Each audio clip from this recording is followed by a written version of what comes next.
is advised. Hey everyone, welcome back to Board Games Unlocked, and at the time of this segment, Happy New Year. Here's hoping 2021 is great, as are these next, 20 games total, with both Brad and I's combined lists, and this segment is 70 through 61, so 2 more until we get into the top 50. And right before recording, Brad had told me that there are about 4 games on his list that I don't like, so at least 16 of these games are good. We'll see. So yeah, let's see. We haven't really been talking about this all too much prior to, until we get to the actual thing, but I have, up till 61. I have 4 new ones on this list. I have 1 new one on this segment. 1 new one? Yeah. All right. Well, let's get started with my number 70, which has fallen quite dramatically. In 2019, it was number 19, and in 2018, it was number 40. So, and now it's at 70, and this is literally no one wants to play this with me, and that is Feudum. I think this game is great, but it's weird. I have a feeling that people would rather play a Beetle game than this one, and I feel like they're just as intense and as heavy.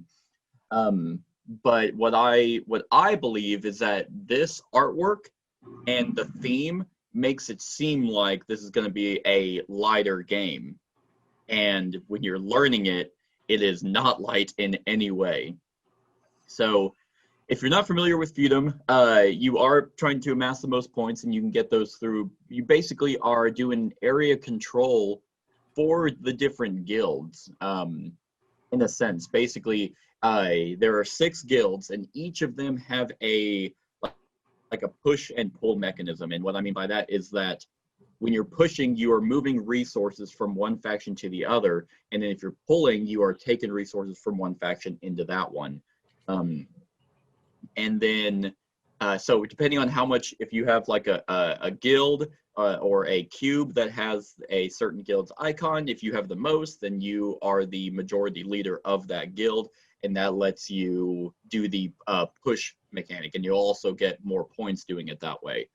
But yeah, there's a balancing system between each of the different guilds, because the farmer will to gather resources and get it into the farm, and then but they can only hold so much. But if they get blessings from the monk, then they can hold more resources. But then there's the merchant who needs to stock up his wares from the farmer, and the alchemist needs to buy his ingredients from the merchant, and it kind of goes in that thematic kind of circle.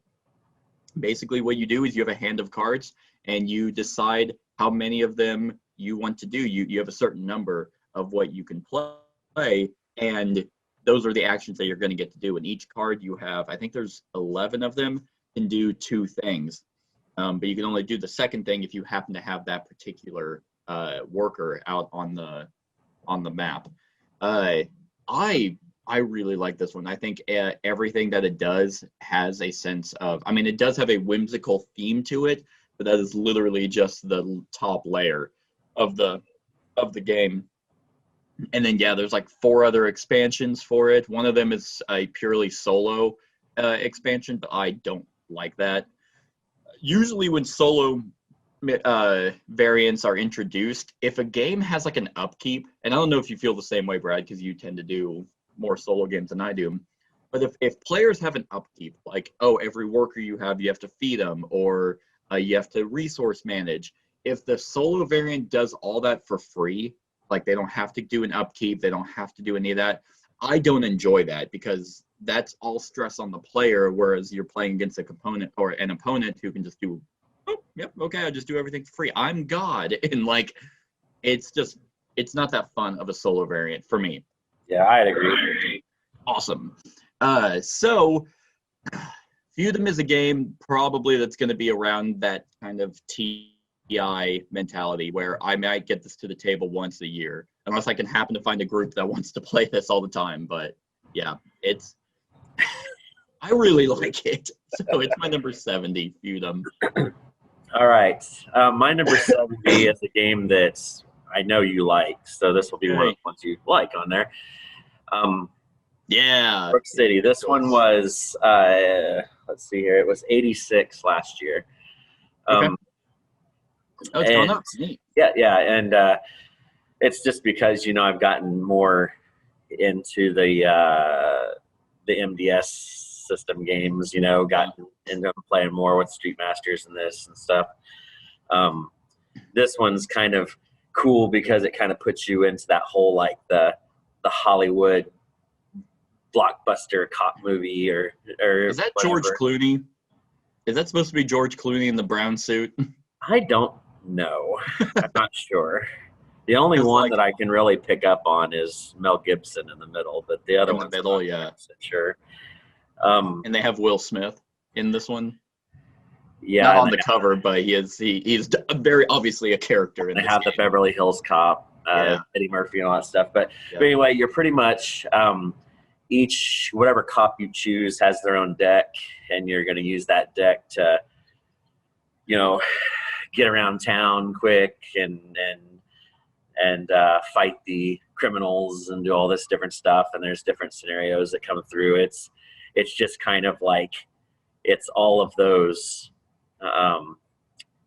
action cop movies thrown into a board game. They've got the expansions that even bring in stuff like Speed and the movie Speed, and then there's like the Miami Vice like stuff and all that stuff. So it's just like they just kind of went all in, and most of them, pretty much all the characters you can choose are based on somebody,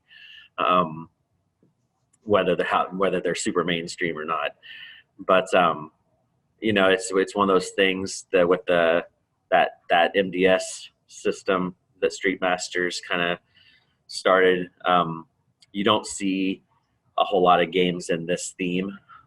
The policeman theme really hasn't been done super well in a lot of games. Like Police Precinct was kind of and stuff like that. This one, there's a lot of theme into it, and it's just a good game, all in all.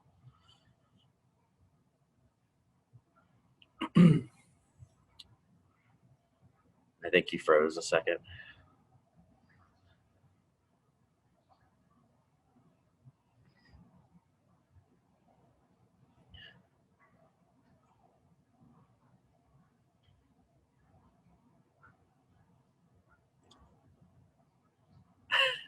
I think you froze, bud. You are locked down.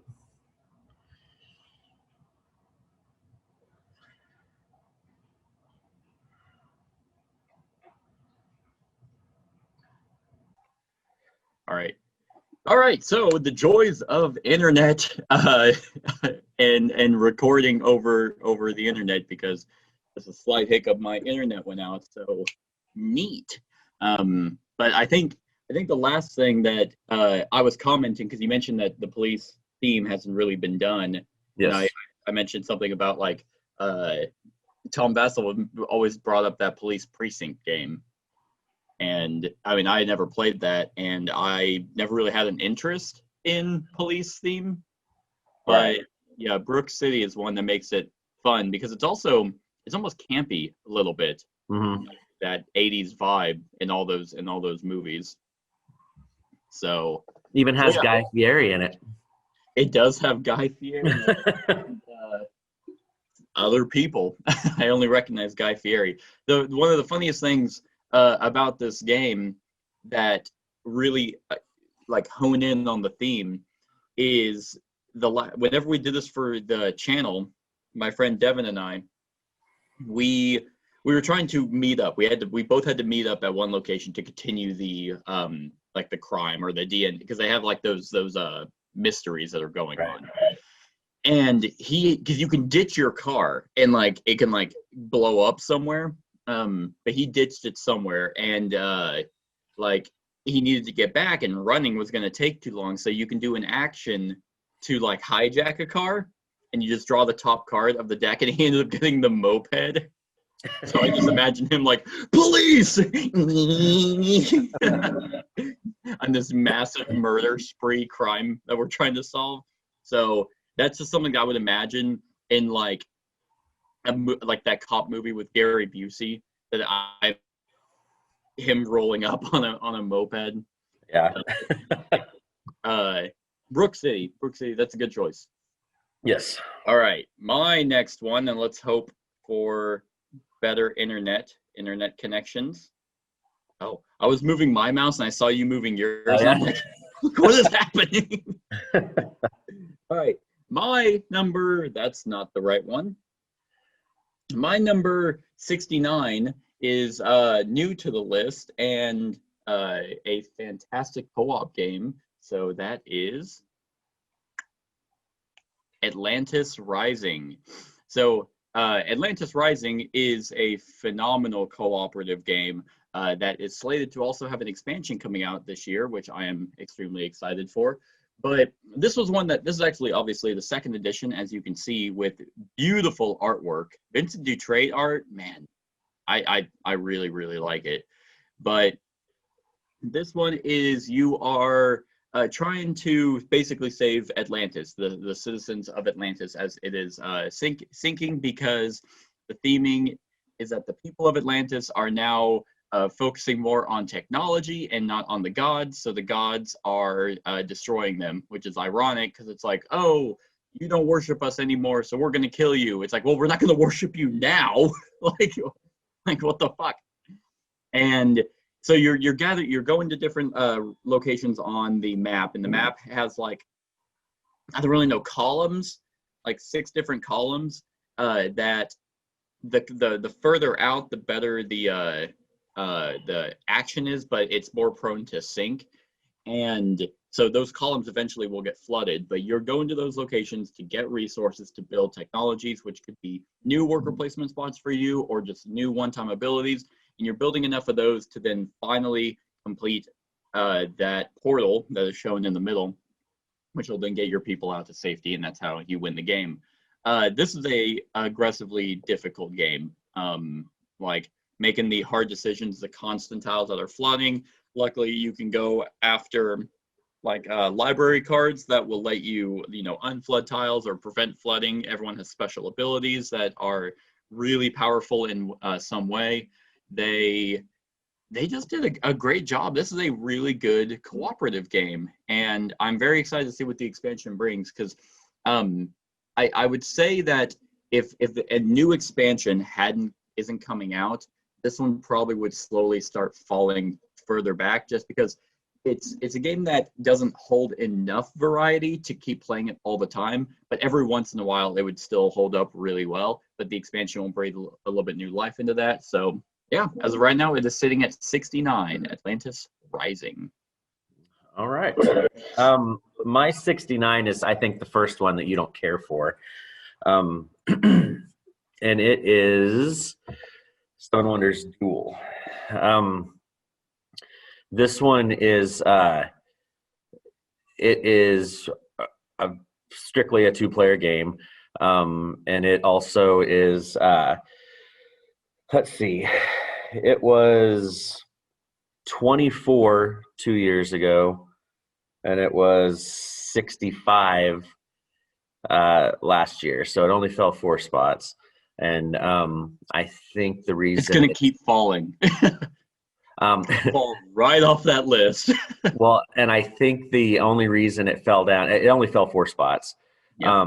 And that's just because I haven't gotten there's the new expansion that just came out. The what was Agora it expansion. 7 Wonders Poop. Agora. Yeah, that was a clever joke. And it deals with a Senate. It's got like a Senate board. I don't know exactly what it does. Haven't checked out the mechanics, but that'll be something that'll get it brought to the table again, just to get some newness to it. So I kind of think this is probably going to be where it kind of stays, is in the 60s range. Yeah. What's up? I'm looking at the new Agora expansion, and it says, there is the Senate, 6 different chambers that you can take possession of. Players can obtain a Senate chamber by taking senator cards. Should any player successfully take control of the majority, they automatically win the game. Ah, there you go. I So I don't like this game for those reasons, those automatic wins. Like the yeah, reason why I like Seven Wonders so much is because it's a tallied score at the end, so you play the whole game. Like it isn't just like, oh, I did this, I win. but It's I I don't mean, know. I think the reason that they do that kind of stuff and the reason it works in this is because this is meant to just be a super fast game. Like Mm, this isn't meant to be a drug out long thing. I mean, that's why you can win if you pull all the military to one side, or you can win if you yeah, get all the science symbols. I think it's just like you just play it. It's just a quick 2-player filler game. Is yeah. really all it is. Now at the Uh, same time, I can't remember. Do you have an individual wonder that you're trying to build in this one? you have cards in front of you that you do Okay, work on that a little bit, yes, but it's I not couldn't as remember. as heavy of a part of the game as the original Seven Wonders. I see. All right. But yeah, I mean this one will probably hang out around here. I want to try that expansion. This is probably where it's going to be settling in at though. Neat. All right. Well, yeah, I mean, I was gonna say, well, I don't like this game. I've only ever played it at two, but that's all you can play it And you as. haven't played it with any expansions I either. have not So touched any of the expansions. I mean, because yeah. I'm sitting here like, well, I didn't like the game, so why should I give the expansion a Well, shot? and there's a But really cool solo, an official solo variant for this that actually just came out this year too, that I haven't tried yet. you haven't tried it yet. No, so Who? here it's Maybe I good. should just give it another shot. It has been a while since I've touched it. Yeah. Um, who knows? All right. My number 68 is new to the list and is brand new from 2020. I would imagine it might be higher in your list, unless you didn't play it by the time you made the top 100. So it is Oh The yeah. Lost Ruins of Our Knack. This one completely took me by surprise. One, because I had no idea it was coming out until everyone was talking about it, and I'm like, wait a minute, what is this? A CGE game? A second one because they released Sanctum, I think, in 2020 as well. Oh, and then they did that under Falling Skies Under too. That Falling was on my Skies, so list. they're just kind of Yeah. like under the radar.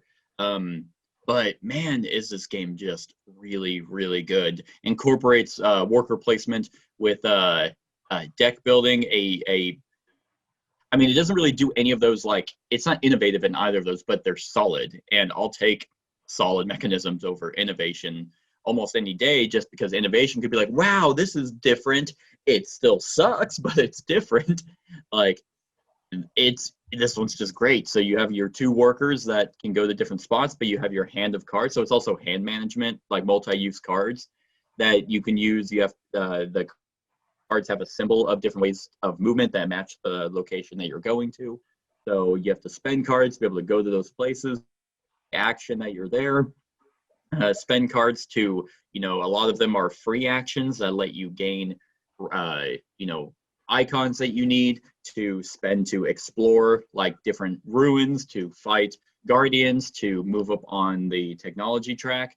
And it's great. And what's amazing? This game is not long, but you get to, I feel like it's the perfect amount of time because it's not too long where you run out of things to do, but it's not so short that you feel like that, well, I didn't really get to do anything, Well, you it's know? only 5 rounds. Exactly. Exactly. And like it's interesting because as the rounds go on, so at the top of the market where you buy your cards, there's a lot more items and then a few relics. But then as the rounds go on, there's less items and more relics. And everything that they do, they have tied it in a thematic way. So all the cards that you get are there's a reason. Um, like for example, when you buy an item, it goes to the bottom of your deck, and you never shuffle your deck. I mean, you shuffle the cards that you use, but they get put at the bottom. So for a fact that your item will be coming up instead of just getting put in a discard pile of 30. You might never see it. And then the other interesting thing is that the artifacts you get, as soon as you get them, you get to use them immediately. But then they get put into your deck, and the next time you use them, you have to have a tablet to be able to spend to do it again. I think that's brilliant. And the funniest thing about this, that we're talking about it right now, is someone commented on, I think it was the run through and the discussion, and he was like, you need to watch a BGG run through because you guys messed up way too much. That point spread was way too high. And I was like, well, do you have any examples? And he's like, yeah, but why don't you just watch a BGG run through instead? And then he mentioned like a few maybe minor mess ups, but like nothing that would have been game breaking. And so I was like, I commented back and I'm like, so it's like the other players could have easily just not done something that would have caused them to not gain any points. Like, it sounds like that if you lose a game that you just blame the rules and not your inadequacy at playing. It was the dumbest complaint one of the dumbest complaints I've ever seen. So, gotta love internet trolls. Yeah, this one is fantastic. So brand new and jumped up to number 68. All right, my number 68 is an old game, and it was close to hitting my top 100 2 years ago. It was 95 last year, so it's actually jumping up significantly. Okay. And that's wow. Wow. Now I have one of the big boxes. There's multiple big boxes out, but this one is still just one of those games that, as simplistic as it is, it was kind of the granddaddy to a lot of those tile laying games, Sure. probably like Isle of Skye, stuff like that. That had those little square tiles with paths. But this one is just one of those fun ones. You just kind of sit down, draw your tile, place it, put it, and then you do something with your meeple. You take control of town, you take a street, whatever. And it's super simple, but it's one that just consistently hits the table. You throw certain expansions in. Some of them are worthless, the modular expansions, but there's a lot of good ones that add good stuff to it. And just trying to build those huge cities and all that stuff. It's just, this is one of those classic old games that will probably always be on my list, just because it's just a fun, chill game. It's like you just place it and you go. The hardest part of this game is keeping track of the farmers.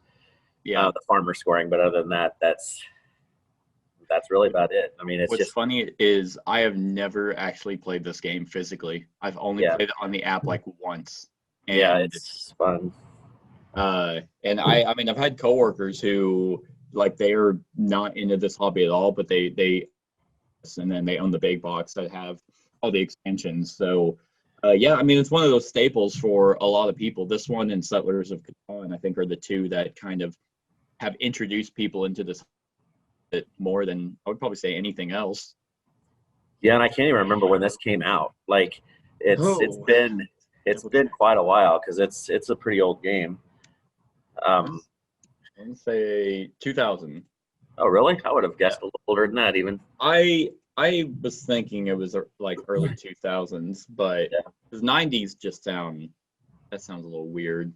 Yeah, but still, I mean, that's 20 years ago, 21 years ago. So 21 years ago now. Yeah. Still a ways, but this one will, like I said, it'll just always be something that hits the table, because it's super easy to teach, and it's, after you're done, you get to see the sprawling, landscape and stuff that you built and all that fun stuff. And if you want to, and then if you like this, the easy step up would be a game like Isle of Skye and stuff like that, where you actually start having a lot more symbols on the tiles and stuff or like that. Don't they have they have a bunch of different variants to this as well, have, like Carcassonne cities. The Star Wars Carcassonne. Oh yeah. I've never played that's the thing. But anyway, that's wait till they announce Carcassonne Marvel. Yeah, exactly. But 68 is Carcassonne, just a classic golden oldie. All right. My number 67 was 60 in 2019. It was not on the list in 2018 because I don't believe it existed. So, and that is Wingspan.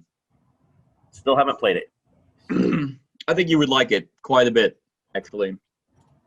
Wingspan is a phenomenal game that was, I mean, on the top of everyone's charts and at the forefront of everyone's minds in 2019 when it came out, because everyone was like, "Oh, really? Birds? Okay, that's gonna suck." And then everyone's like, "Oh my God, birds are amazing!"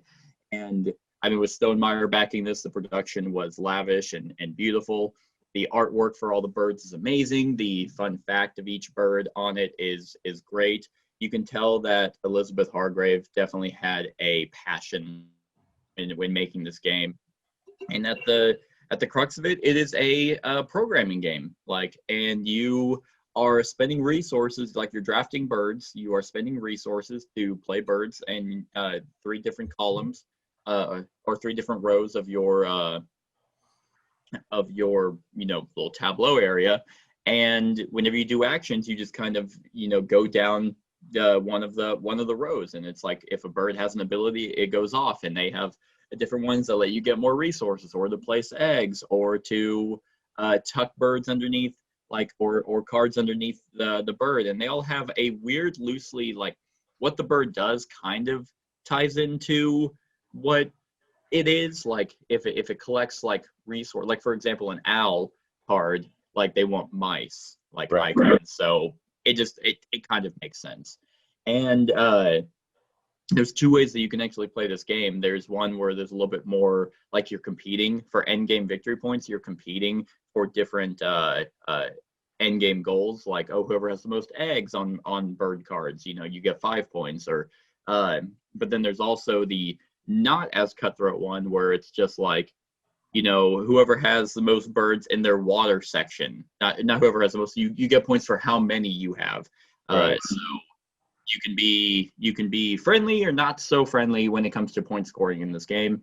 Each of the expansions that come out are from a different region. So the first one was Europe, and then the other one was the Oceania expansion. So if I had to guess, I believe they're doing every single continent, Probably. which is pretty cool. And each expansion has added more, like it's elevated to be a little bit more, have more player interaction. So with the first expansion, it added cards that, oh, if other people do this, then you get to do something. Or, you can physically affect another player based off of some birds. So Right. this one's great. Like I almost have no complaints. Even the solo mode is decent. That's So what I was going to ask you, how the solo stuff I was. I like it. Basically, it's like you play your game like normal.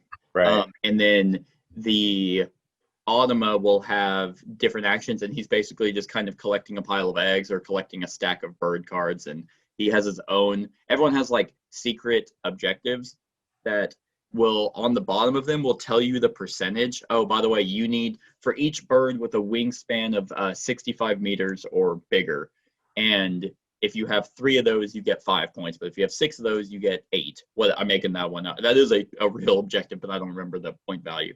But it tells you at the bottom the percentage of what's in that deck. So you can take one it's going to be higher points, but you're like, that's 3%. Like, so 3% of all the birds in this deck are Right. gonna, like, so it's a really hard one to go after. And you can collect more of those to increase your chances of getting end-game victory points. But the Automa has his own special ways of getting end-game points. So he just collects a pile and doesn't really affect you, because Wingspan doesn't really have that much player interaction. At least not in a way where you're just like pissed off the entire time. Right. It's fantastic. I love this game. So my number 67. All right. My number 67. This must have been my golden oldie part of the list, because this is another oldie but goodie. And that is Stone Age. That's a decent one. This one is what's kind of one of the early worker placement style games that threw in some unique aspects where you can put multiple workers in certain places, and then you would roll dice to try to gain resources. There was it's kind of a little bit mathy with the dice. You had to kind of plan for that. There are ways to adjust your die rolls a little bit by getting tokens, but you build huts, you go to the love shack to get more workers. It's just kind of right. Baby, love shack. You can place Is it really called new. the love shack? That's just what everybody calls it. It's I don't know what they call it, the official name, something huts or something, but yeah, probably something. But, I remember that. It's in the rules. Yeah, but you can place workers to get boats that have goods on them, and there's just a lot of ways to get points. Like you score a lot of points in this game, and the trick of it is just like when you're trying to get those resources, you have to weigh, because I can't remember the exact number, but like if you're wanting gold, it's for every 6, I think, or something, to get gold, or stone is something, it's just there's these deals, and so you have to divide what you roll total by that number, and then that's how many of those resources you get. And you roll dice based off how many workers were there, right? Right. Yeah. So I did think that was interesting, because that made sense. If more workers were there, the more you got. Right, potentially, unless you suck at rolling dice. I guess you sent off the idiots, and you're like, came back with a handful. What the fuck? Right. So it kind of was one of those games, and I think that's the reason it still gets played a lot nowadays. Even is just because it's a solid worker placement game with that holds up. I mean, it's I've wanted to get the anniversary edition. Just because that was the one that added the winter board, right? Yeah, but which doesn't change the game necessarily, but it came with the expansion stuff, and it's which is literally called the expansion, right? So this is just one of those games. This one will probably always be in my top 100 too, because it's just probably it's a super solid worker placement game. That's easy for people to pick up and learn. So it's like, I was looking at the different expansions, and they have one called the New Huts, and I wonder if I think it's just like different huts that you can go to, but I wonder if one of those is like where they get a little bit more freaky, like the tranny hut. You get the gimp hut, where you walk in and it's a dude in a leather mask. All right, the safe word is stone. Zip. All right. Anyway, on that awkward note, let's move on to 66, which is, another fantastic cooperative game that I once again just played recently, and that is Subterra. Subterra is just so good and extremely thematic, more than kind of that you would think it to be based off what the tiles actually, or what the game looks like. Last year it was 62, so fell 4 spots. In Subterra, you play as a group of splunkers, I think that's what they called, splunking, where you go and explore caves, and it is horrendous, but you're lost down there, and you are trying to find the.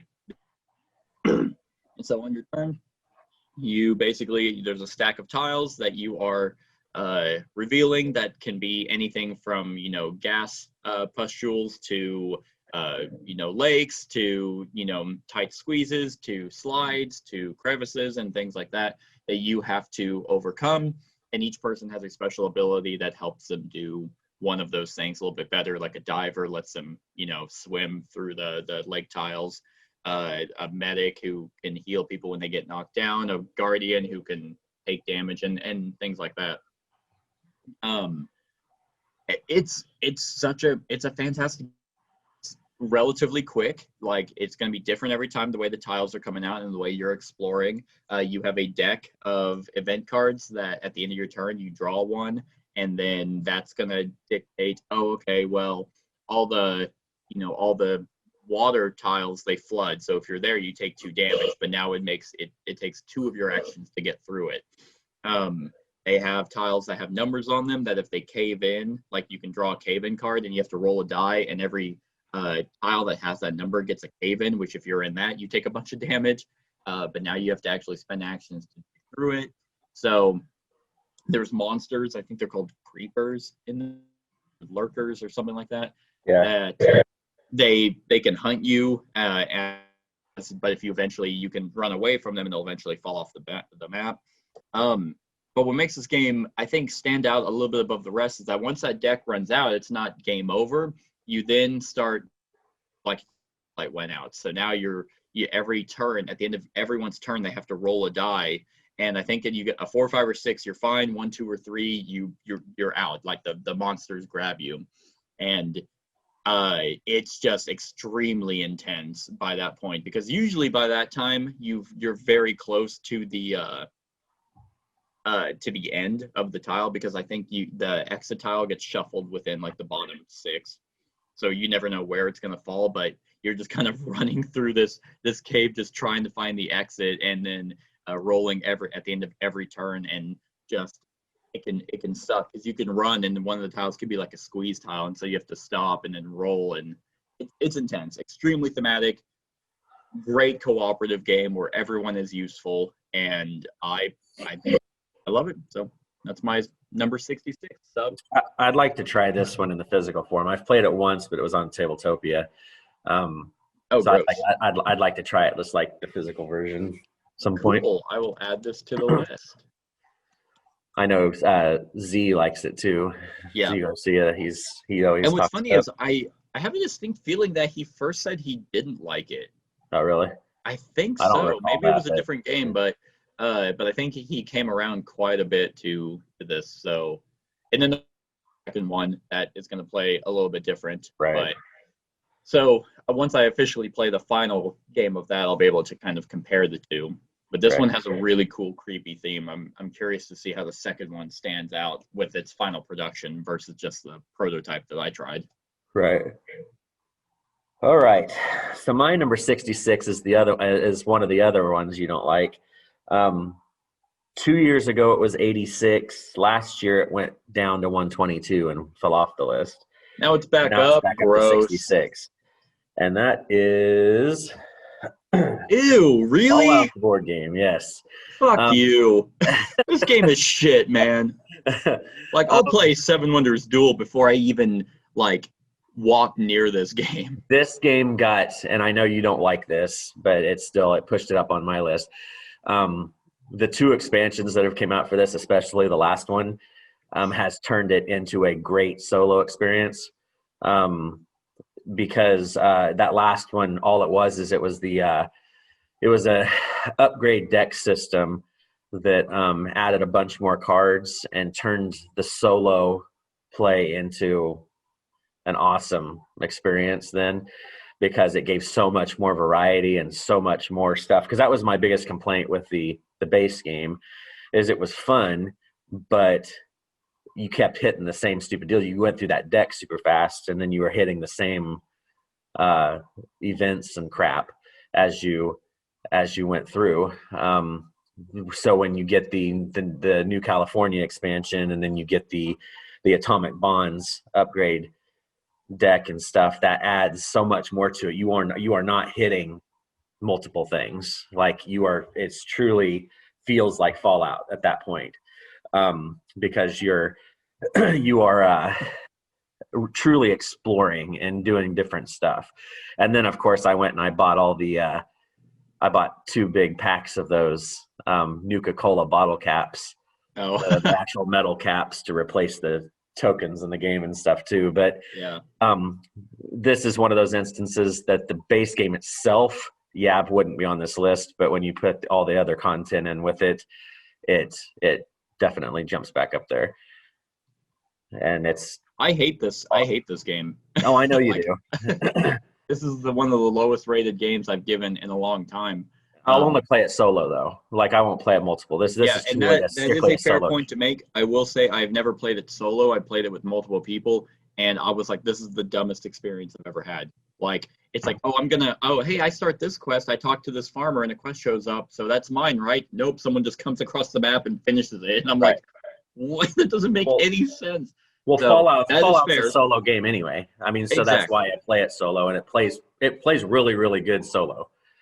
All by itself. That's but at the same time, I also despise Fallout as a video game. So not really Fallout the game itself, but more Bethesda as a company. with Fallout 4 being literally like a slightly advanced version of Fallout 3 and a buggy fucking mess. And then Fallout 76 was just, ooh boy, Bethesda should have been shut down after that mess. Fallout 76 is the only Fallout I have not played and loved, because well, just like I said, Fallout's a solo experience. I won't play Fallout 76 because I don't want to deal with other douchebags. Well, it's not even that. It's the fact that the game doesn't even work, and the fact that it was just a cash grab. They had like a year's subscription for like $100, and they were just charging. It was microtransactions out the fucking ass for a game that didn't even run. So they had a whole slew of problems with Fallout 76. And now, have you played Outer Worlds? Yeah. Okay, so Outer Worlds is great. Yeah. Okay. I mean, it fits a void. I mean, it fits a Fallout void since there hasn't been a Fallout game for a while. But yeah, it's better because it's still not the last good Fallout game, probably to a lot of people, would be New Vegas. My favorite Fallout game was 3, but then 4 was right after that. And if you really want to get down to it, the old PC ones are probably right up there at the top too. The old action point allocation ones. Sure. But what'll be interesting in the future is that Microsoft now owns and Obsidian. So to a lot of people, New Vegas is their favorite Fallout game, and Obsidian and Bethesda made that one together, and then they split off. And so now Microsoft is like, come on, guys, work together, piss and make us money. So it'll be interesting to see what the future holds. But man, 66, you disgust me. Hey, you know me, I'm a solo guy, and this is truly it's a good solo experience. 900 other games. You know what? Never mind. I'm moving on.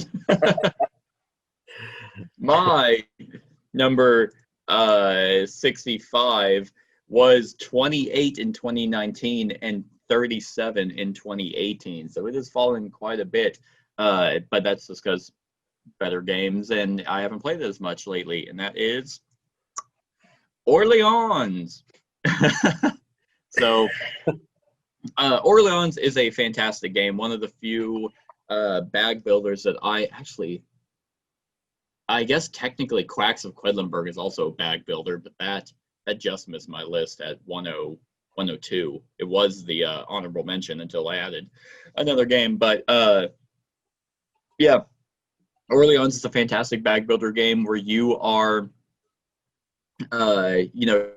hiring workers that go into your bag, and then, at the beginning of your turn, you draw a certain number and you allocate them to actions on your own player board, which then allow you to travel France to gather resources to then eventually build guild halls. You gather victory points that way at the end of the game. You can use them to, what else can you do in this game? You can, what? I said a little bit of everything. Oh yeah. I mean, you can, like, there's now, with one of the expansions, you can add a town hall, which allows you to get pretty decent benefits. That's how you thin out your your bag. The base game town hall is just really bad. But you can get, I'm like totally drawing a blank on everything you can do in this game.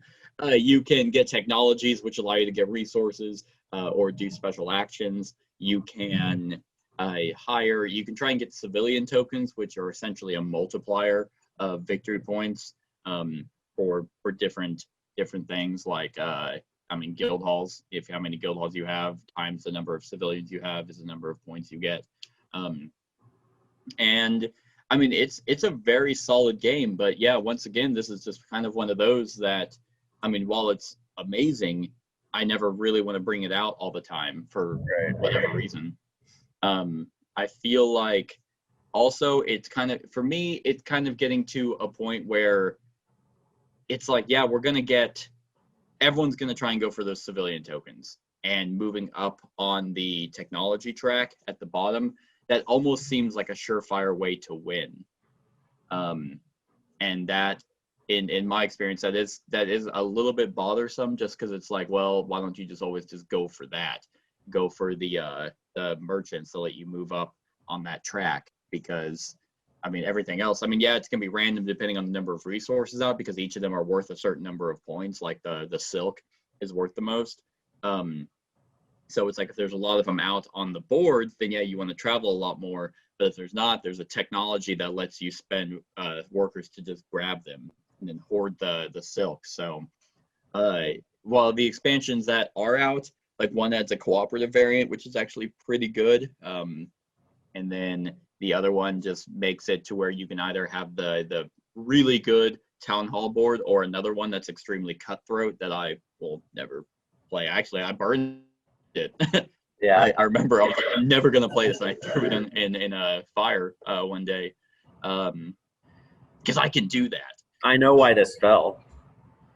It fell because Orlean Stories has probably pushed it back, right? It's number 3, man. I was gonna say that. It's just like, God, is Orlean Stories just a shit game? Yeah. That one sucked so bad. I wonder what it's ranked on BGG. But yeah, like I'm sure that if I played this more, it would probably be higher up because I mean I don't have a whole lot of complaints besides it feels like that there's a solid strat to go for, but I haven't played this game a ton to be able to test that theory. But hell, it's not Orlean Stories, which has a 6.3 on Board Game Geek. Why are people so nice? Why can't people just give games bad ratings that deserve it? Who the hell's giving this game a 7.5 or a 10? Someone gave it a 10. That guy should be the designer. No, it's some guy in Germany. Wow, Stockholm Syndrome, man. They paid the money, and they're like, yeah, some guy put it at a 5. 2 plays of the first story, too fiddly and long. Last chapter felt anticlimactic and uninteresting. Yeah, that's about right. We gave it a 4, but that's, I mean, yeah. Anyway, great. Like there is a lot to do, and the events of the game are really cool because it's like they get flipped at the beginning, and then after you do all your actions, then the event goes off, and that's really nice because you get to play. You're like, oh shit, a plague's happening. If I don't do something, then all my people are gonna die. Right. So you can kind of plan for that a little bit more, or taxing, or other.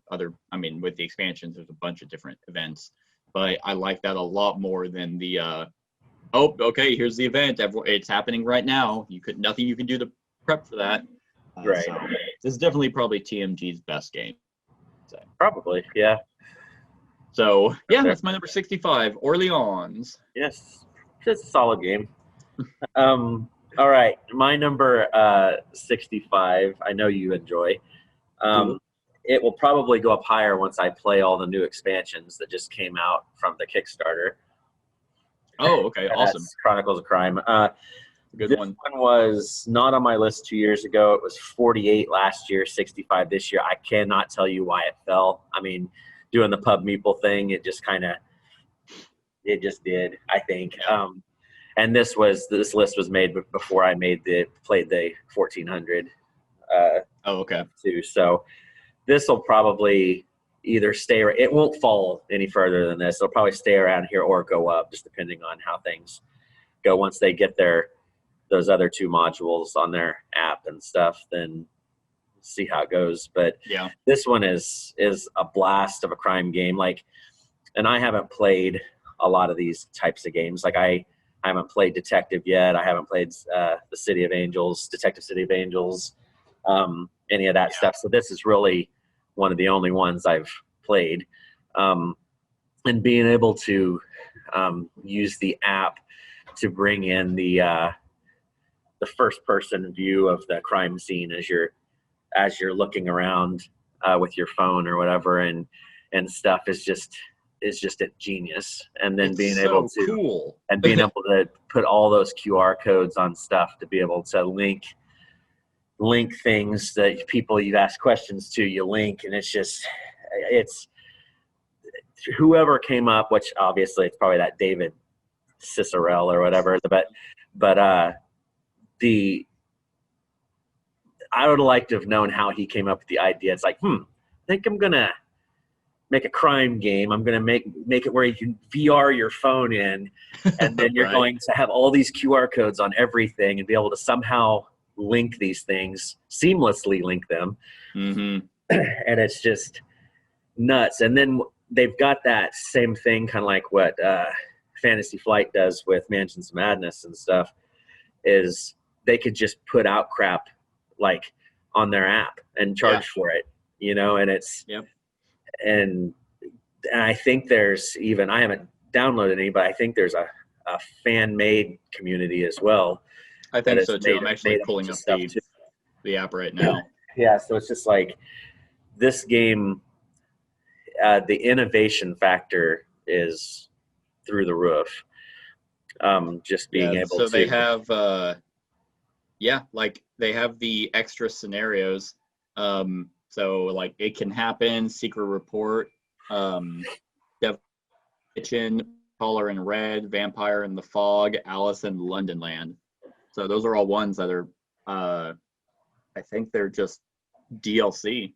Yeah. And on top of the expansions they have, the Noir and then the Welcome to Redview. And then all the new stuff. Yeah. I mean, London Forensic has, it had the 4. No, sorry. There was the Power Behind, which had 3 scenarios, and then Curse of the Pharaohs, Every Rose Has Its Thorn.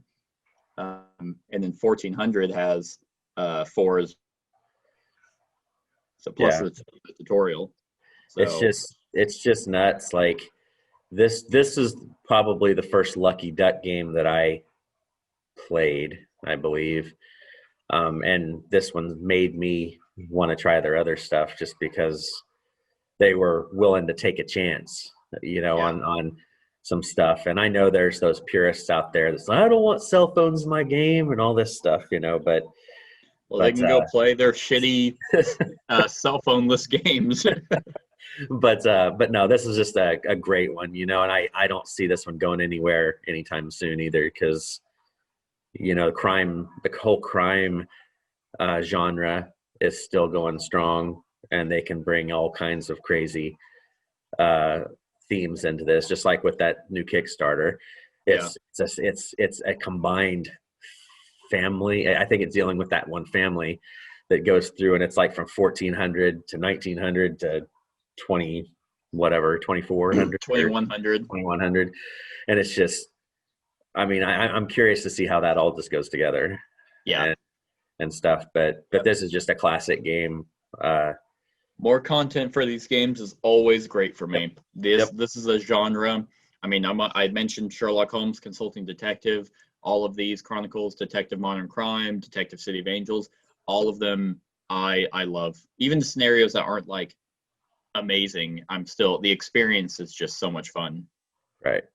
So this is a good one. All right. My 64, put a question mark for 2019. I guess maybe I didn't put it on. I guess I forgot to put it on in 2019. But it is in 2018. It was 22. Oh, so you must have forgotten it. I must, which I guess last year I hated it. I didn't even remember. But once again, remember last year I hand wrote everything. Yeah. So this one was a little bit more assured that the game would show up. It's a fantastic cooperative game as well. Black Orchestra. So pretty much if anyone says they don't like this game, then they are a full Hitler supporter, I think is really what it comes down to. I've never played this one yet. Yeah, so Nazi. This is the game where you play as members of different factions that went out to try and assassinate Hitler.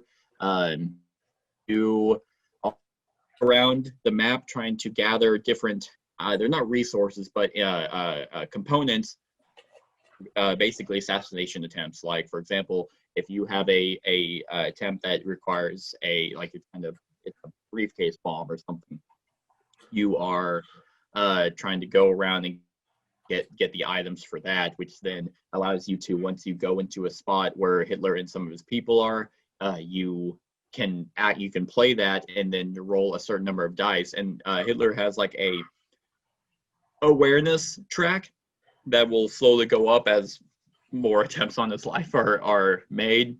But so if it's then it's almost virtually impossible for you to succeed in. But so you can over time event cards, and as the game goes on, you it'll go down or it'll go up depending on which cards happen to come out.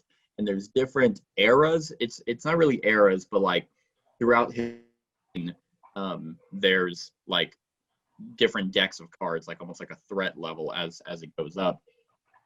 But this one is incredibly, like, one, thematic, and two, extremely stressful in how you're trying to orchestrate all of this. And whenever it comes down to that die roll, it's just like you're really hoping it succeeds, and then if it doesn't, you're just like, oh my god, like, and that holds weight to it because they like Operation Valhalla, was it Valhalla or Valkyrie? Valkyrie. Where the attempt, like almost everything went according to plan, but by sheer circumstance, for example, when he placed that brief in that room, Hitler actually different section of the bunker, and through just things like that have happened in history are, it's just like, what the fuck, like how we've done everything according to plan, but just by sheer circumstance, it didn't work. This one holds, it's a very weird game because I understand that some people don't want to play games that, this game does not glorify Nazi regime in any way. You're actively trying to end it and kill Hitler. But it does a pretty good historical backlash with the different, I want to say years, but it's not years. However long the game goes, at the end, it tells you how many lives were lost or saved, how many lives you saved, depending on when so if you beat him in like year one, which I guess it's possible, it tells you how many lives you have saved. Then save him in year 5, it's just like, it's all of them are millions, like you still save millions of lives, but it's like, fuck, like it puts it into perspective. But I still think this game is a solid, fun cooperative game. I can delineate between fact and fiction and real life in a game, so I can enjoy playing this game and having a blast with my friends without being bogged down by the real life implications of what actually happened. So it's funny because my cousins so my family is actually German, and my cousins watch my YouTube channel from time and again, and they saw this one and they thought it was hilarious because they're like, only in America would they make a game about Hitler, because obviously they're not doing any of that in in Germany. So this is a good one. I like it. So testing it went. I said it, I'm putting it that it went up, but I can't tell you if it went up from last year. That's just so wild to me that I just don't have it on this, but I have it now. So that's my number 64, Black. All right, my number 64 is my new one to the list. So you wanted to try this? Yeah, I wouldn't mind trying it.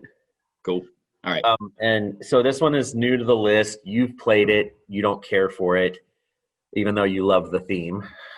And that is. Oh, okay. I'm like, you already put Village Attacks on the. It's not new anyway. This one is I really enjoy it. It's not an acceptable 64. I will give you that one. Right. It's Fallout. I don't know what's wrong with you. I think you had a lapse in judgment at that time. But this one is this one gets compared to Mansions of Madness a lot. Yeah. This one's app, I think, is almost better than Mansions of Madness. But this game, though, is a little more. It gets said that it's a little drier, than a Mansions of Madness. Like this one, I think it holds the same atmosphere as Mansions has. This one it's a lot slower. It's a lot more methodical when you're using, because you use your little deck of cards as successes. There's the whole dice thing is not really, is it not a deal?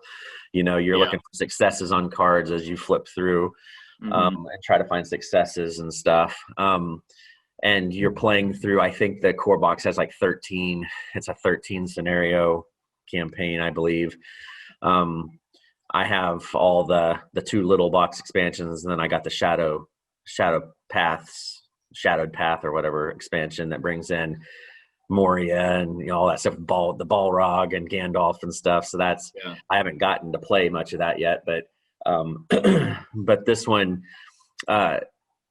you know, that the app does a really good job of keeping track of everything. It really brings the theme into it with the music and the sound effects and all that. And I also like that they didn't throw all the characters being ones that were like from the movies, you know, like they threw a couple characters that everybody knows, and there's a couple that are more like background characters or stuff that were in. And they did the artwork. Like they didn't do stock photos. Right. A lot of the art is similar art, probably the same artist. I'd have to look and see, but like a lot of the art reminds me of the exact same stuff that was in the LCG, the Lord of the Rings LCG. Yeah, I'll see if I can find that. With it being Fantasy Flight, that's why I just assumed as much, because a lot of the character art is almost identical. They But actually have an artist named for this. Yeah, I bet it's just the same Fantasy Flight art that they've used for all their Lord of the Rings stuff. Because that one female character, the dark-haired girl that's in the base box, Eleanor or Eleanor or something like that. That one is identical to the LCG card. Okay. Like that's the one that mainly pops into my head when I'm thinking about it. But anyway, one thing about this game though is like the map kind of builds out and stuff, and there's certain things that you don't really want to waste time going over to get certain things, because it's just, you know, it's I am one that have not played your War of the Ring and that stuff.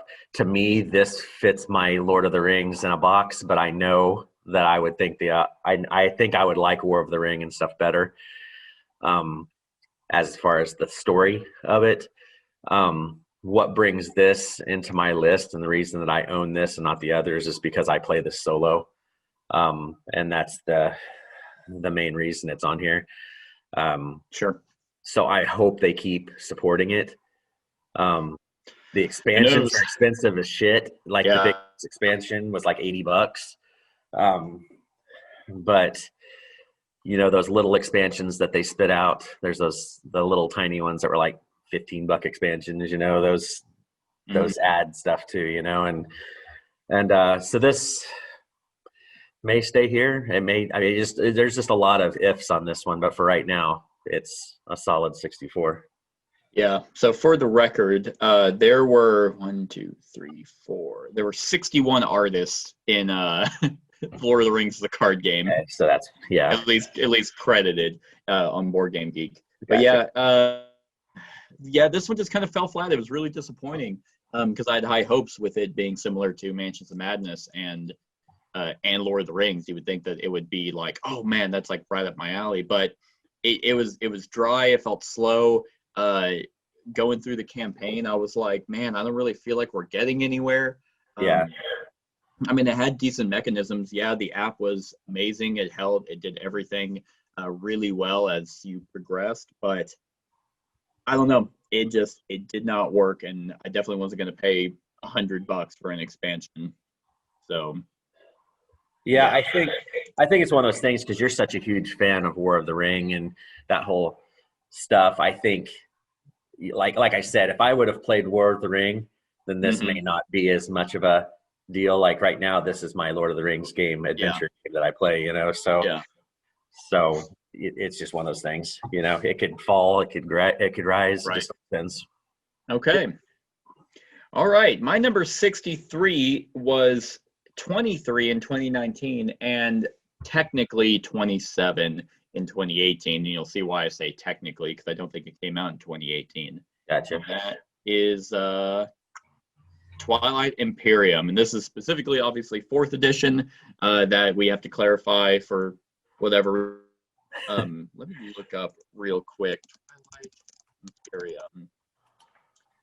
Oh, actually, yeah, 4th edition came out in 2017. Did it really? Wow. I remember that being at Gen Con, and that was the big surprise at that year. So, yeah, so okay, cool. It's not technically. In 2018, it was 27. This one is, I mean, obviously it's fell because I haven't played it in quite some time. And but the good news is I actually have a scheduled game session in February, which this will be up by that time. But yeah, to play this, and we will have 7 players for it. So I cannot wait. And for that, I mean, you essentially have to, because if you're playing with any, I mean, I think you can get a 4-player game of Twilight Imperium done in about 4, maybe 5 hours. But if you're playing anything higher than 4, yeah, you're scheduling a day to do it. But man, is it such an epic experience playing this game.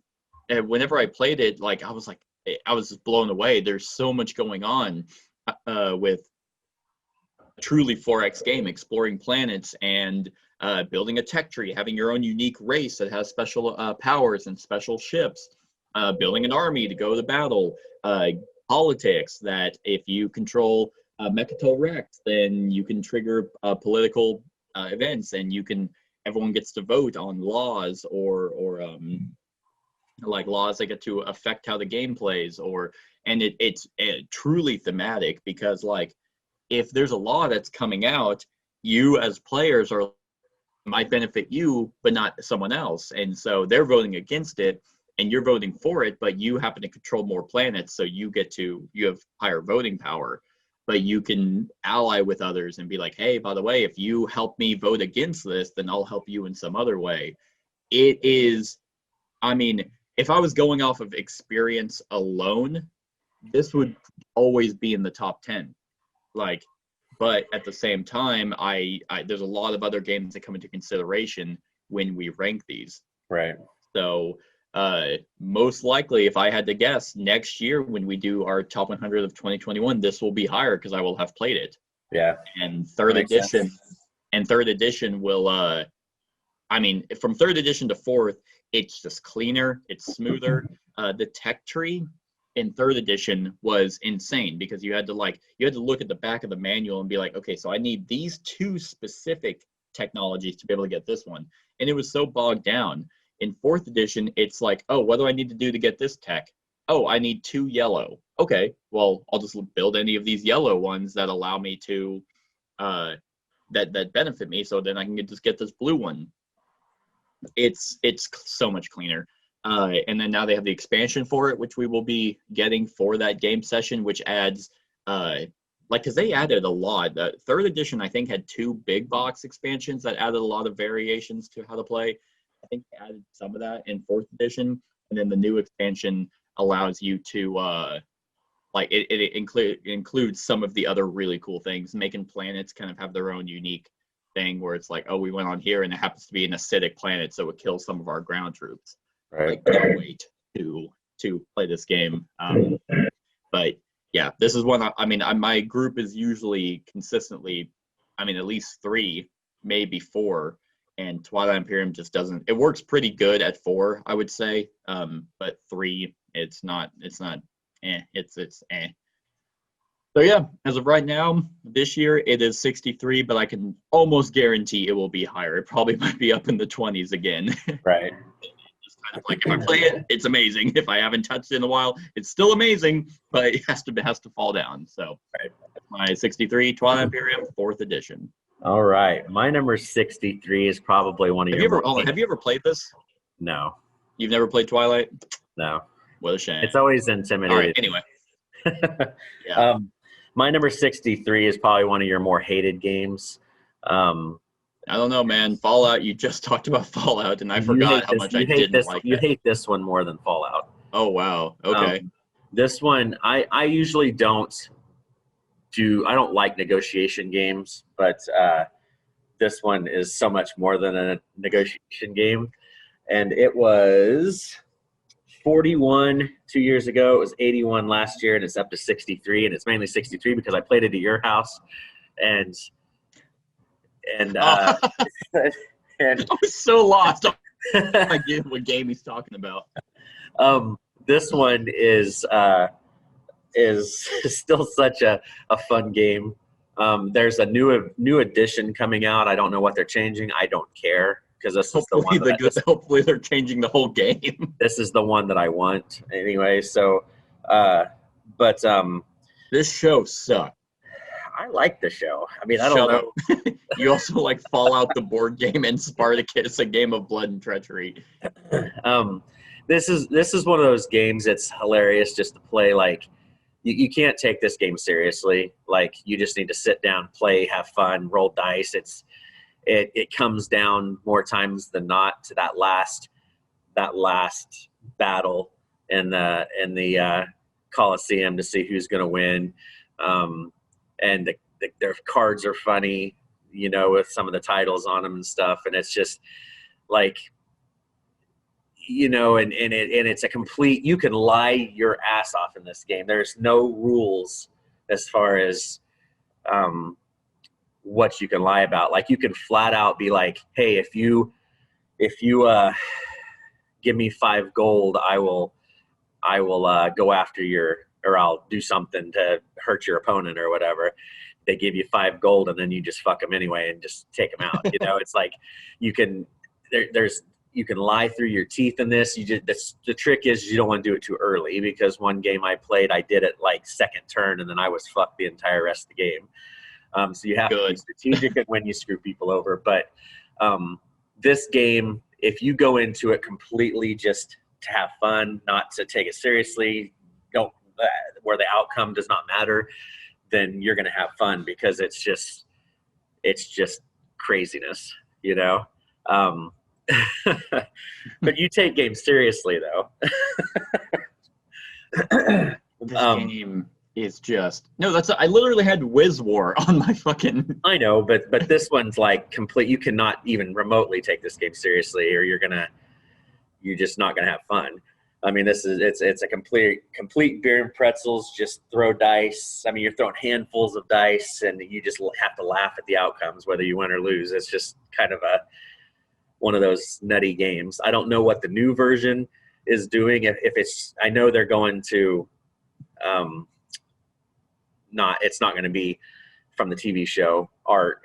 They are changing the art. And I don't know if I think they're lowering they're getting rid of the mature content, I believe. I think they're trying to go down to, because right now it's got that whole mature content 17 plus, because it has a lot of language and stuff in this version. Are they still calling it Spartacus? It's Spartacus, a game of, I think it may have a different tagline. It may not be a game of blood and treachery. It's blood and sand, maybe. Spartacus something, blood and sand or something. I can't remember. It's the remake of this. It's Gale Force 9 is still doing it, but anyway, this one, like I said, it's just more times than not with this game, that last roll where you just don't know who's going to take it is nuts. And there's so much bidding, and there's so much auctioning, just different stuff with this game. It's just a fun, especially a drunk game. Like, if you're having drinks and sitting around the table playing, this game's a blast. Oh yeah, if I was faced, I'd play this game. Because then hopefully I wouldn't remember my experience of playing this game. I actually can't find the remake on Board Game Geek, so it must have just been announced, but not officially. I'll take a peek while you're talking or anything. Next one. This was a bad time. You know what I will say? That I think I hate Fallout more. Really? Yeah. I mean, my experience with this game was pretty bad, but I didn't have as high expectations of this game. And also, we played it at 3, which is probably not a great number to play this game. Playing at least 4, running anywhere from 4 to 6 is probably the best. Yeah. So I give it a slight pass with that. I can see in kind of a more social setting, like having 5 people here with more hands to actually. I mean, here's the thing also. like we were playing with Kat, and she's not a backstabby player. Right. So it was me trying to stop you, who happened to also just get the best fucking gladiator in the game, round 2, and there's no, like, if we had like 3 other people who were also trying to get you out to knock you down, so I would try this game again with a higher player count. Oh, there it is. It's called the same thing. Okay. But yes. I know, but it says it's 3 to 4 players, and it doesn't have a mature rating or anything. So interesting. So I think they're just going more. They're probably, you know, it sounds like they're changing it quite a bit, 3 to 4. Well, this core game was 3 to 4. It was with expansions that added gotcha. the more people to it. Yeah. It doesn't really say. It says it's coming out in 2021. So I don't know. Interesting. But yeah, Fallout just sucked ass. Like, and this one did at the same time, but yeah, at least it has that potential to be fun with more people. So yeah, I would definitely say because I rated Fallout a 2. Like, I really didn't like Fallout. At this point, like, if I was rating Fallout, I'd probably give it an 8 right now. Yeah, that's gross. Just for the solo experience. I mean, just give Orleans Stories a 10 while you're at it, like that guy. I mean, with my experience, I'd on a 4 because I had a really bad experience but it probably needed more people. So, all right. Moving on to a game that you don't like, but I actually played very recently and ended up buying my own copy, and it is new to the list. And I'm glad I have this edition because it just makes everything way better. But yeah, you can go ahead. Suburbia Collector's Edition. Now, this one definitely surprised me because I always kind of stayed away from Suburbia for it being because it had that top-down eagle-eye view where it's like this game. I was like, man, that game kind of looks really bland and boring. But I don't like it. It's so damn boring. Yeah, see, I really enjoyed this game. I played it with the newer group I have up here, and the collector's edition does spice it up a little bit more. It gives the tiles a little bit more detail, and whenever it's actually sitting in front of you, you can see that detail more than the pictures that don't really do it justice. But yeah, this one hits like almost all check boxes for me. Like the multiple avenues for victory points, the thematic nature of tile laying, and you have your own little city that you're building this the suburb in. The different end game victory points, your own personal victory points, the multitudes of expansions that came with this with the collector's edition. Of course, the collector's edition is amazing because it has the game trays and everything is nice and confined in that box. I bought the one that has like the 20 different cities that each can have their own special tiles that they can build. This one was just great. The money management to build the way that they're placed on your own little thing to maximize the potential for points. The player, not really player interaction, but like some tiles allow you to get more population based off what all the other cities have, or more money if all the other cities have a certain type. This one, it's great, and I probably would have been. I'm glad I have it now because I wouldn't have had to buy Suburbia if I liked it, years ago, and then also have to try and get the collector's edition. I was thoroughly impressed with how much I enjoyed this, and what's really funny is that Florida, and all she did the entire game was build trailer parks, and she had like one middle school. So she had like no income.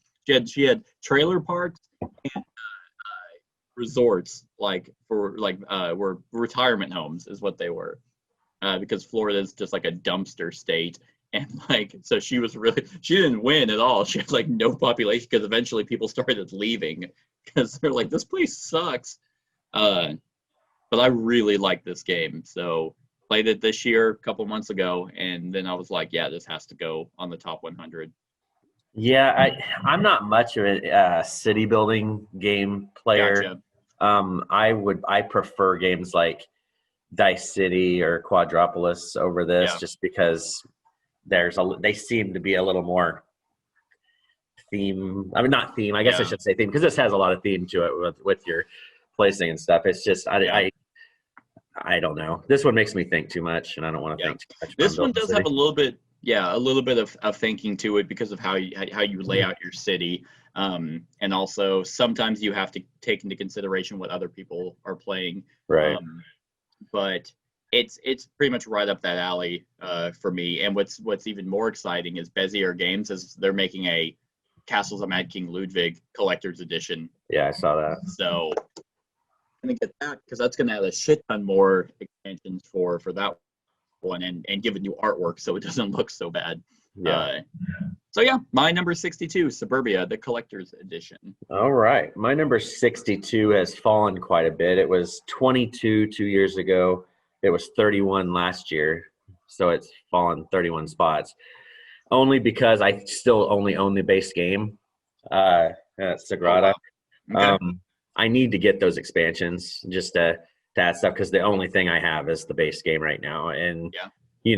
when you're playing the base game, it gets kind of old after a little while. You have to get some new stuff. So I mean, need you to have it get higher than me. Yeah. Like I had it at 75. Yeah, I knew you'd said it before, but because this is one that my wife and I enjoy. We just haven't played it much, and Yeah. I think if I shot some of those some of that expansion life into it, that would help out a lot and stuff. Yeah. It's still a really good game. I mean, it's just I have a lot of stuff on my list from this point on that are like new to the list. Okay. So there's a lot of stuff that has jumped up once we get into that top 50 that are brand new to the list. So some stuff had to fall. But this one, the whole dice placement, how pretty it is. If there's one thing that annoys me about this game, it's if you are introducing new people to it, or people that aren't meticulous as far as following the rules. Like I end up finding myself having to watch everybody else's board to make sure they're following the rules, or else it just fucks the entire board up. Right. Yeah. It's like they placed the dice like five times ago, and it's like you can't put that there. Yeah, right. Yeah. So I mean, technically, you don't have to do that because at the end you check everyone's boards anyway. Yeah, that's true. But other than that, this game is just gorgeous. I mean, the dice and the boards, what they look like when it's done. I can only imagine, because some of those expansions adding those different kinds of dice and stuff to it and everything. It'll be interesting, But yeah, that it's always going to be on my list, I think. But whether it stays here or moves up and down, I don't know. But it'll always be a top 100 game. I'm not near it enough to grab it, but yeah, they I mean, I think they're doing like the mini expansions for it now. They had Passion, Life is a new one. I think there's one more slated to come out. Which are, I mean, mini expansions for this game I think are great. I think once they're done with that one, it'll have enough variety. Well, I don't even have like the very first expansion, the 5 to 6 player one that adds stuff. Like I specifically just have the base game. That's it. Gotcha. Yeah, this is a great one. It was actually played. Well, I went to once again at this point in time, I went to a New Year's Eve party last night, and that's what they were playing this, and then Plague Inc. Got to set the tone and the year right of 2020 by playing Plague Inc. Yeah, exactly. Woo! All right, so my 61 and the last one for me for this segment is new to the list, and I was so weird with this game, but I was surprised at how high it was whenever all was said and done. But it's still a good game. I just think we as people were like, this is going to be a god tier game. And that is Alter Quest. Oh, I see. So Alter Quest is one of those with the multiple deck system by Blacklist Games. It is, since I haven't mentioned the other ones, it is my least favorite of the three, but that doesn't mean that this game is bad by any means. In fact, someone on the run through actually a few people corrected me in one of the rules that I think would have made the experience a little bit more suspenseful and a lot more fun to play it. But if you don't know, you play as a hero or some fantasy hero going through a quest. You pick a hero, you pick a quest, you pick a villain, and you pick an enemy. And that's going to dramatically change how your game is going to be played, because the quests you're going on will have you do something different. The hero you're playing obviously plays different from the rest. The villain will affect the overall game, and then the enemies will, the different types of enemies will do different things. And so you have so much variety with this multi-deck, or we're saying multi, it's modular deck system. And I love that system so much. It for any game that has a bunch of different cards, decks of cards that you can just grab and boom, we're done. Love it. So Altar Quest is high fantasy. It has the Hero Quest kind of board layout, 3D terrain, which makes it exciting. It's not just aesthetics. You can actually interact with it, and that'll help you in different ways. Helps you get more cards, helps you heal, helps you can trap monsters in it if you for like the cage. It's fantastic. The biggest negative is the fact that they give you 5 piddly fucking dice for a game that requires you to roll a lot of dice, and that is very frustrating. I have extra dice. You have I will. They on their website they did that, so I got the first 4 heroes and then extra. I think I bought like 2 sets of dice, and so I think I got the playmat as well. But yeah, this one is still a lot of fun. It feels a little bit slower. But here's the rule mistake that we messed up on: is whenever you open a doorway, like enter into a room, you can. I read it as one here, like the person who opened it draws a threat card, and that's the enemy card that gets placed. Apparently, when you open the door, every player draws a threat card. So that will obviously have more enemies, which then it gives it a little bit more stress of you exploring this dungeon, which I did think was weird. I'm like, why would there only ever be one enemy coming out? But a lot of people were like, nope. Whenever you open the door, every person who is playing draws a threat, and then they get summoned into that room. So that would make it a little bit, not a lot better, because that means instead of killing one enemy and you're like, all right, he's gone. Guess we'll keep exploring. You'll actually have to fight and play your characters a lot more. So this one was number 128 for me. Wow. And the only reason is I debated on whether even to put it on the end of the deal, because I've only played it once. Gotcha. So I need to play it more to give it a fair shake before it really. It's definitely so far my least favorite of the MDS. Yeah. Games, but that may change too. It just depends on how things shake out. Right. So I still ended up enjoying this one, having a lot of fun. I mean, it works well like the other one, Street Masters and Brook City at 2.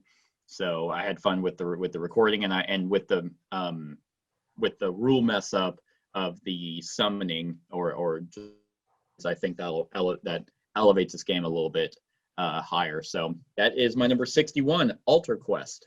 All right. My number 61 to end this segment was 23 2 years ago, was 52 last year, 61 this year. And that's Barren Park. Oh, okay. I forgot about this game. This one, there's an expansion out. I don't have it. I need to get it. But this is, again, another one of those interesting tile laying games where each player is going to have their like a blank piece of land that they're going to be building a bear park on. And what happens is when it's your turn, you can grab a tile. There's free tiles that you grab. And wherever you place that on your grid of board, when you cover up things, like there's like I think an excavator, there's different things on your like tile. Cement trucks and yeah, stuff and like that. when you cover up one of those things, then you can grab a tile from that area. of the tile deal, and those are like worth more points. They're big tiles, they're shaped different. And then so if you're able to play something down and let's say it covers up 3 different deals, you get to pick 3 of those tiles. You can only ever place 1 at a time on your turn. But so anyway, what you're trying to do is you want to completely cover every space on your little deal except for this little like statue base. And if you can cover up everything but that little statue base, then you get to take the highest victory point, little bear statue thing, and place it there. But you can also, if you cover up, I can't remember the symbol. It's been a while since I played this, but when you cover up this symbol, you can also build more land. You can have up to four parts of lands to spread out your park on. So you can, and you just keep filling, covering up things, getting new tiles. Once a stack of tiles is gone, you can't get any more. So there's a point in the game where there's the little single inch by inch squares. Then you may need those. So you got to have the porta potties, right? Yeah. Because there's like parks and all that stuff. But what's cool is I like looking at the little bears, because they have like the little bears hidden around on the tiles and all this stuff. But it's one of those polyomino games where you're just laying tiles and just, you need to think ahead, try to be able to get tiles so you can try to fill out your deals. And it's a simplistic game, but yet it's a puzzly game that and it's not a high stress game at all either. You just kind of get tiles and lay them down. I mean, that's really all it is to it. The expansion added like monorails, like trains for visitors and stuff you could put out. It added some other tiles and stuff to it, but it contained 3 separate modules, set of new goals. So new goals, right? It allows you to add grizzly bears to your park. They occupy 7 squares. So now you can add a 5th park section, and then add skinny monorail tiles that start with a value of 10 points and decrease as you add them to your bear parks. Yeah, so it just adds some stuff, and I need to get it at some point because this is a really fun game. I mean, just to throw down on the table, it's a simple game, Yeah. But yeah, I mean, it's a solid one. It'll always probably be on this list just because of the ease of play and stuff. I liked Baron Park. I think out of the polyomino games, it was a very cute one. And an expansion would be really nice, especially a modular one at that. So awesome. All right. So that is it for this segment. Unless the next one will get us into right just before the top 50. But other than that, great games to come. I mean, my list was definitely better than Brad's this time around, but who's keeping track? But that's it, everyone. We'll see what the commenters say. That's true. But stick around for the rest of the top 100. Let us know what you think of these games in the comments below. Other than that, like, comment, share, and subscribe, and have a wonderful whatever time of day it is for you. Hey everyone, thank you for watching, and I really hope that you enjoyed the video. If you would like to see more of my content, go ahead and click that subscribe button and the bell to be notified whenever I upload any new content. If you feel like supporting the channel, you can go ahead and click that Patreon link to be taken to my Patreon, and any help is truly appreciated. Other than that, stick around for any other run-throughs or reviews or cool top 10s or whatever I feel like putting on. Other than that, like, comment, share, and subscribe, and have a wonderful whatever time of day it is for you.